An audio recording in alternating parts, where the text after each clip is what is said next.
Jean-Charles, on s'est connus via LinkedIn en commentaire interposé où en fait, tu m'avais, parlé du fait que selon toi, plus on est petit en termes de boîte, plus il faut déléguer, notamment plus il faut déléguer à des sources externes et je trouvais ça intéressant d'en discuter. Moi, j'ai eu l'inverse, le réflexe un peu inverse de tout de suite construire l'équipe et d'aller embaucher, quand je pouvais, des personnes, que ce soit en prod ou, d'internaliser un petit peu toute la fonction marketing et commerciale et aussi la raison qu'on sait aussi à peu près ce qu'on fait sur ces sujets-là. Mais je trouvais que ton point de vue assez intéressant quand on a discuté et j'avais bien envie que tu nous partages un peu ça sur la chaîne, quoi.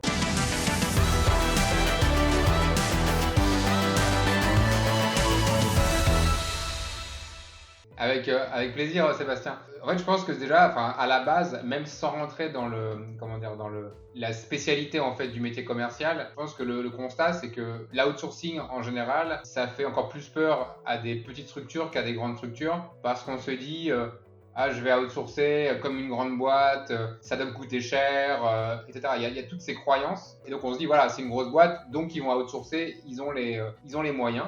Et je pense que de cette croyance, on a des conséquences en fait qui sont un peu néfastes en fait malheureusement pour les PME et les TPE. C'est qu'elles pensent en effet que c'est pas fait pour elles. Et donc classique, elles vont demander à un cabinet de recrutement traditionnel, aussi digital soit-il. Malheureusement, le digital dans le recrutement, c'est quand même assez compliqué. C'est assez long. Faire comprendre quand on est dirigeant d'une TPE à quelqu'un qui va proposer des profils, des CV, c'est assez compliqué quand on parle d'agilité, de bridge entre des fonctions vente, marketing. Donc bref, globalement, l'outsourcing fait peur aux petites sociétés, simplement parce que c'est des idées reçues, des croyances, et parce qu'en général, ces TPE n'ont pas eu l'occasion, j'allais dire la chance, mais non, elles n'ont pas eu l'opportunité ou l'occasion de discuter avec des gens qui ont testé en fait des prestations insourcées et outsourcées, des prestations hybrides entre des forces commerciales internes et externes. Et là, vraiment, celles qui ont eu cette occasion-là, elles savent que c'est jamais facile. Qu'on soit interne ou externe,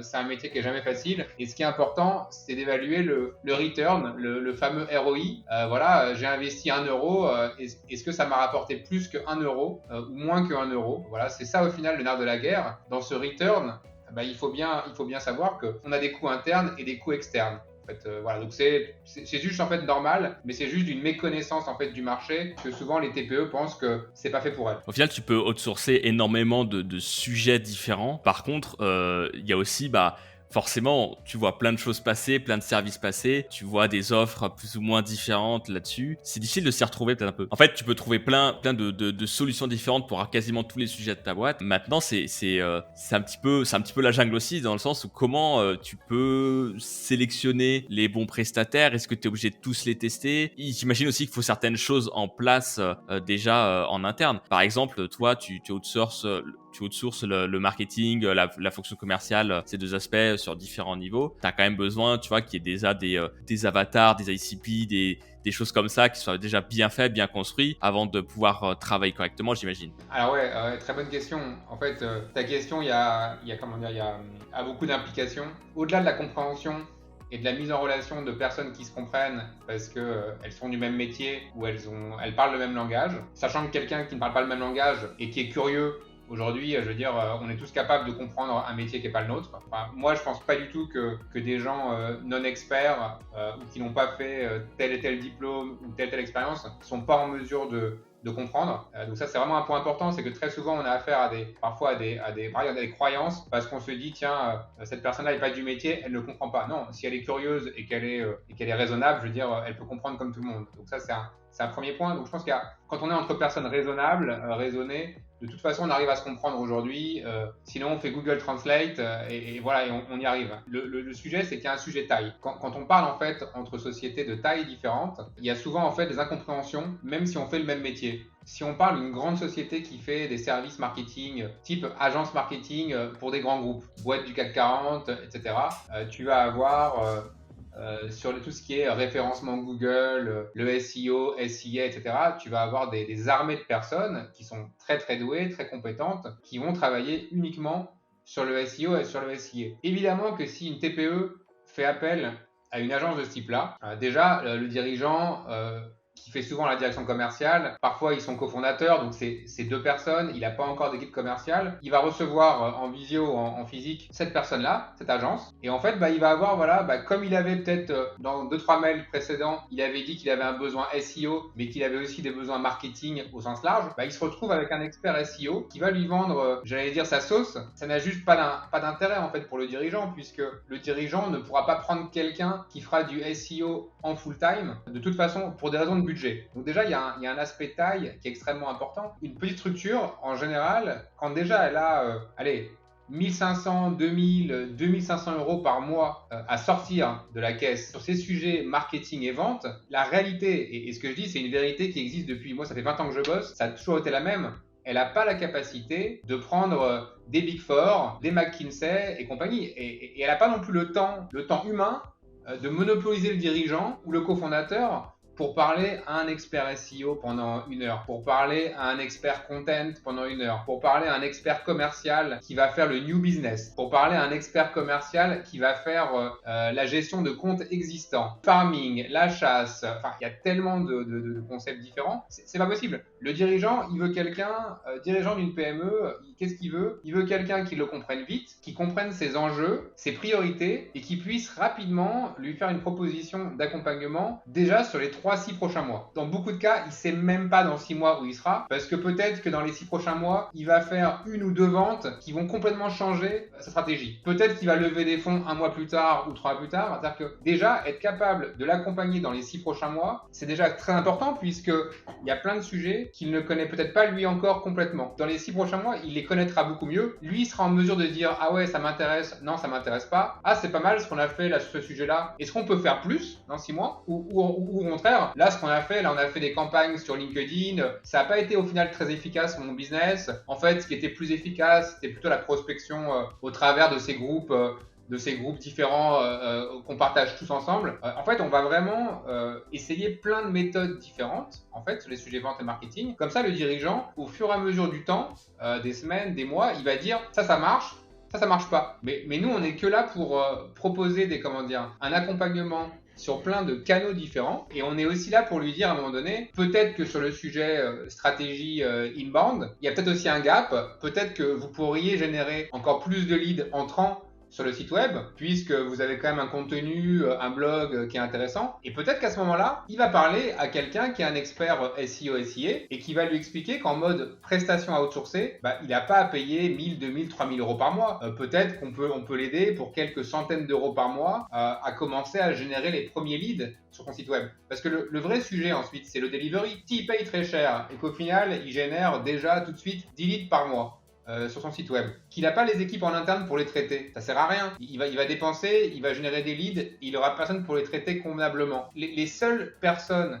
capables de l'accompagner intelligemment sur ces sujets vente, marketing, il lui faut des personnes qui vont le comprendre et qui vont l'aiguiller progressivement et mettre le curseur là où il veut. Peut-être que 6 mois plus tard, il se dira mais le SEO, c'est génial. Alors là, je réinsource la fonction, je prends un expert. Ou la direction commerciale, en fait, la chasse, ça a cartonné, vous m'avez convaincu. En fait, je vais insourcer et j'aimerais que vous regardiez en plus les profils que je vais embaucher. J'aimerais bien avoir votre avis aussi. C'est hyper important, c'est-à-dire qu'il n'y a pas de guerre insourcing contre outsourcing. Le seul sujet, c'est la réussite. Et la réussite, elle vient en général d'une collaboration complètement hybride entre les forces internes et externes. Si on met les mauvais ingrédients, de toute façon, on n'aura pas des bons résultats, qu'on soit en force interne ou externe. Par contre, si on met un peu d'agilité, un peu d'intelligence, qu'on comprend relativement bien le dirigeant, là où il veut aller, qu'on est honnête, qu'on lui dit ça on sait faire, ça on sait pas faire, éventuellement qu'on recommande même des agences ou des personnes qui font des choses que nous on ne fait pas, et je pense que c'est en ayant ce travail en fait,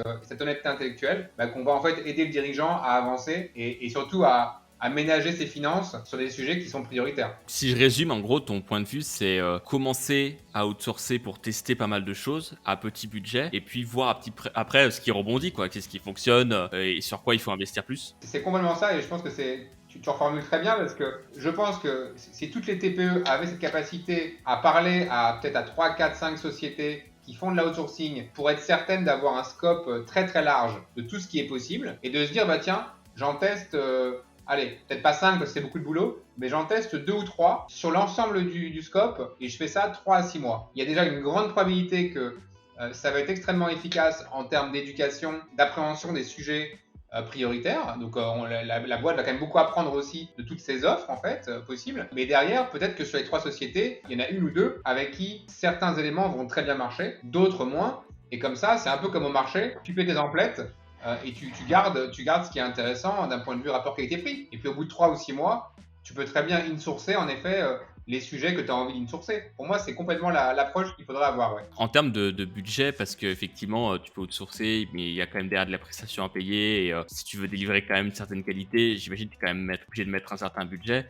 Ça serait quoi, selon toi, les budgets pour démarrer en fait à tester ce genre d'approche Tu vois, quand on commence à se dire, bah ok, je commence à avoir des clients, un petit peu de traction, j'ai pas non plus une trésorerie ou un fonds de roulement énorme pour outsourcer et finalement mes risques sont assez limités. C'est quoi l'approche que tu conseilles toi par rapport à ça? Alors, question intéressante par rapport au premier point qu'on a discuté un peu plus tôt. Tu sais, sur les croyances de ce qui est possible, pas possible entre l'outsourcing, l'insourcing, etc.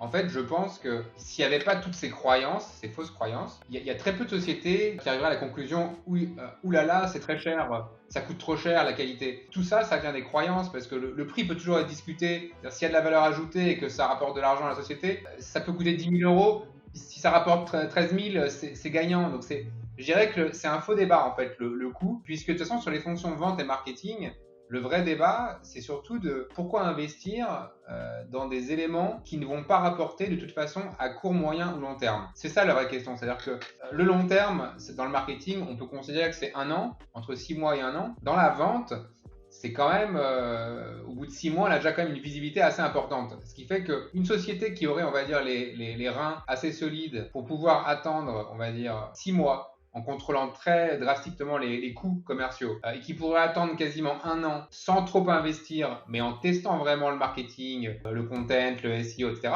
Finalement, cette société serait en mesure de dire à la fin des 6 mois pour la partie vente ou à la fin des 9 mois, 1 an pour la partie marketing, ok, ça marche ou ça marche pas. Et si en plus elle fait ça avec 2-3 sociétés en parallèle et en ayant peut-être une demi ou une personne en interne qui travaille aussi sur ces sujets-là, parce que cette personne-là, par exemple, ça peut être le pilote ou le point, l'interface, le point de contact de ces agences. Pour la société, c'est tout bénef, parce qu'au final, elle aura investi pendant 1 an un montant X, elle aura testé plusieurs approches d'outsourcing, elle aura formé ses équipes, ou peut-être une seule personne qui sera complètement au fait de ce qui est possible de faire, de ce qui n'est pas possible de faire. Pour moi, ce serait, si j'avais une nouvelle boîte demain, ce serait forcément ce que je ferais. Penser qu'on peut tester très rapidement en 1 mois, 1 mois et demi, c'est illusoire. Bien sûr qu'on fait les tests sur 1 mois, 1 mois et demi, mais la réalité, si on veut quelque chose de très significatif, il faut tester sur plus longtemps. Tu dois itérer en fait, c'est-à-dire que tu fais pas un test, Voilà. tu attends 6 mois, c'est en fait tu fais un test 2 semaines, tu itères, tu fais un test 2 semaines, tu itères Exactement. et Exactement. longtemps pour que ça fonctionne quoi. C'est l'itération et c'est comment dire, et j'aurais même tendance à dire, et là ça va pas faire du tout commercial, que plus on prend le temps et plus on itère et plus on teste des modèles différents, plus on va avoir des meilleurs résultats de conversion. C'est-à-dire que c'est peut-être le 7e ou 8e mois, voire la 2e année, où on a un retour d'expérience sur ce qui a vraiment bien fonctionné et moins bien fonctionné, qu'on va être en mesure de mettre une stratégie qui tient vraiment la route en baissant des volumes, même de prospection, en ayant des volumes plus petits, mais en ayant des taux de retour très intéressants. Et ça, c'est un effort de longue haleine. Un modèle, il est pertinent uniquement s'il y a suffisamment de données. Donc, en 1 mois, 1 mois et demi, on a juste rien. Et là, je parle pas en plus des périodes dans l'année, parce qu'il y a quand même des périodes plus intéressantes pour les sujets vente ou marketing, en fonction des continents dans lesquels on est. Autant aux US, ils travaillent de janvier à décembre, c'est assez uniforme globalement. Autant en vieille Europe, entre guillemets, y compris en France, il y a quand même des creux entre le 15 juillet et le 15 août.